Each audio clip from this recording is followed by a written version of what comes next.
Hello everyone, welcome to Haider education. This is doctor Sadia Saeed और आज जो हम टॉपिक डिस्कस करने वाले हैं वो है हमारे पास एपिस्टैक्सिस मतलब कि नेज़ल ब्लीडिंग। आज हम इस पर डिस्कस करेंगे कि इसकी टाइप्स क्या होती हैं, इसकी कॉम्प्लिकेशंस क्या हैं, इसके साइन एंड सिम्टम्स क्या हैं और इसकी ट्रीटमेंट क्या है। पहले हम देखते हैं कि इसकी टाइप्स क्या होती हैं। तो एपिस्टैक्सिस की होती हैं दो types, anterior and posteriorly epistaxis होती हैं।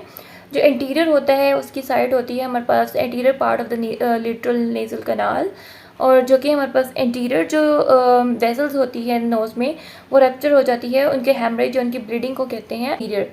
तो हम इनमें मेन डिफरेंस देख लेते हैं। जो इंटीरियर होती है वो आमतौर पे बच्चों में देखने को मिलती हैं या जो भी यंग अडल्ट होते हैं उनमें होती है, और जो पोस्टीरियर होती है वो एक ओल्ड एज पेशेंट में होती है। उसकी बहुत सारे कॉजेज होते हैं बट जो मेन कॉज है वो है हाइपरटेंशन। लेस स्वेयर जो होता है हमारे पास वो एंटीरियर होता है and the more swear is the posteriorly, क्योंकि वो जो एंटीरियर होता है इसको कंट्रोल करना इजी होता है as compared to posterior epistaxis. हम बात करते हैं इसके कॉजेज़ की। तो इसके कॉजेज़ में सबसे पहले आता है हाइपरटेंशन, जो कि ओल्ड एज पेशेंट्स में देखा जाता है, और कभी फॉरेन पार्टिकल्स हो सकते हैं, नीजल ट्यूमर होता है, रीनल डिजीज़, लीवर सिरोसिस वगैरह आ जाता है।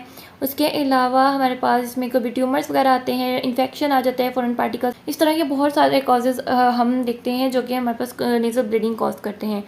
थर्ड पे आ जाती है हमारे पास ट्रीटमेंट। तो अब हम बात कर लेते हैं ट्रीटमेंट की। सबसे पहले आता है इसमें फ़र्स्ट एड। तो फर्स्ट एड में हम देखेंगे कि फ़र्स्ट एड में किस तरह से किया जाता है। जैसे एंटीरियर नोज़ ब्लीडिंग जब होती है हमारे पास तो हम उसमें क्या कर सकते हैं एज अ फर्स्ट एड।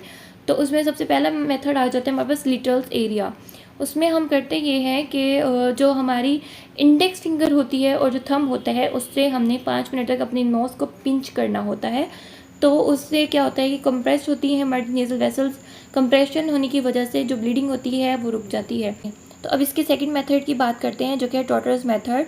उसमें होता है ये है कि पेशेंट से कहा जाता है कि वो आके वॉश बेसिन पे अपना सारा जो ब्लड रिमेनिंग है उसको स्प्लिट कर दे, देन ब्रीथिंग है वो थ्रो माउथ करे और थोड़ा स्लो हो, और कंप्रेशर्स वगैरह अप्लाई की जाती है ताकि वेसोकंस्ट्रिक्शन हो और ब्लीडिंग रुक जाए।